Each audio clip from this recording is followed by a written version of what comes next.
The perfect study system: how to remember what you read. Have you ever sat down in an exam, looked at the first question, and thought, I have never seen this in my life, even though you know you studied it last week? I remember walking into one of my big medical school exams like that. 2 weeks of non-stop studying, coffee instead of blood. I was convinced that I was ready. Then the first question hit me.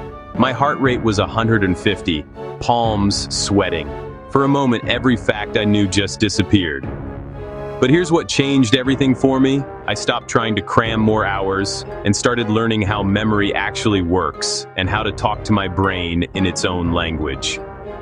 That system is how I got A's in my classes, how I passed exam after exam in medical school. This is also how I studied for USMLE, ABSITE, and finally the American Board of Surgery. And in this video, I'm going to walk you through that system so you can use it too. What your brain is doing when you memorize. Let's start inside your head for a minute. Memory isn't just storing information. It has 3 main steps: encoding, storage, and retrieval.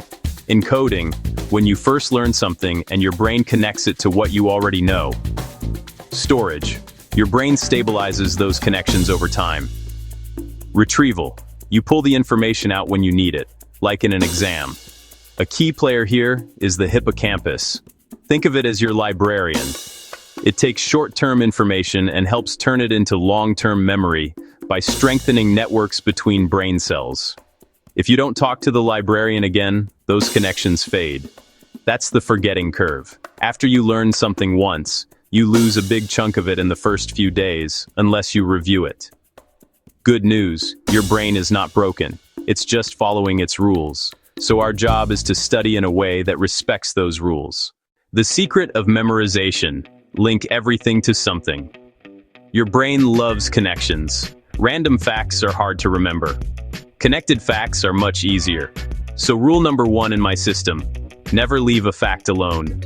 Attach it to something. And the something can be ridiculous. The more absurd, the better. First letter tricks and acronyms. If you have a list of factors or steps, take the first letter of each item and turn them into a word, a sentence, even a stupid phrase that only you understand. Example: if you have 5 risk factors, you grab the first letters and make a word out of them. In the exam, you don't try to remember 5 separate items. You remember one word, and each letter pulls up a factor. That is classic mnemonics, using patterns, letters, and phrases to create hooks in your memory. B. Turn topics into pictures. Your brain has 2 main channels for information: a verbal channel, words, and a visual channel, images.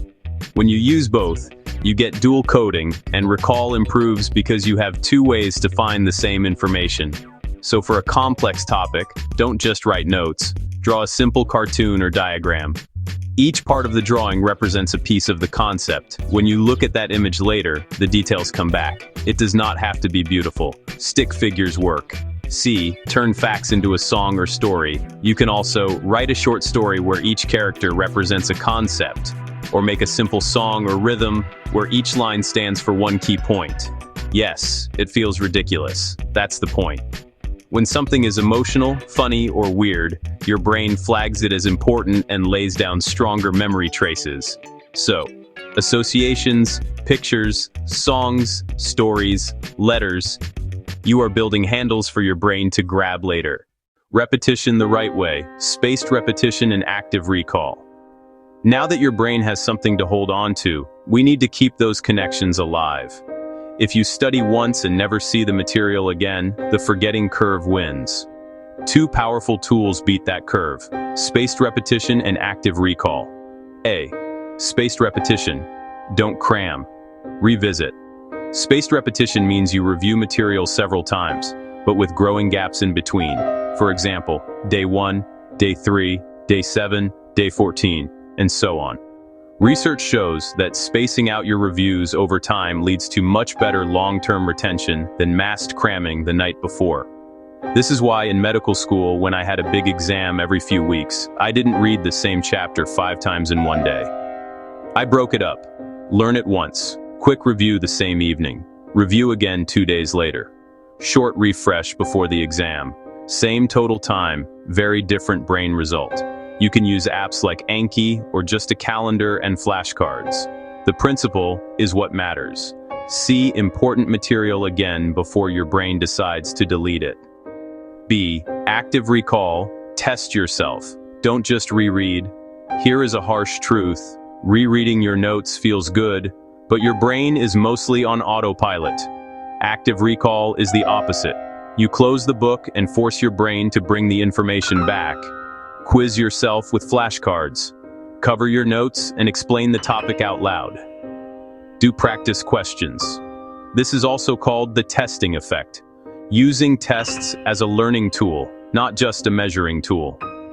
Studies show that retrieving information, struggling a bit, then remembering, strengthens long-term memory far more than passive review. So my routine was always 1. Learn the material. 2. Close the book. 3. Write everything I remember on a blank page. 4. Compare with my notes and fill the gaps.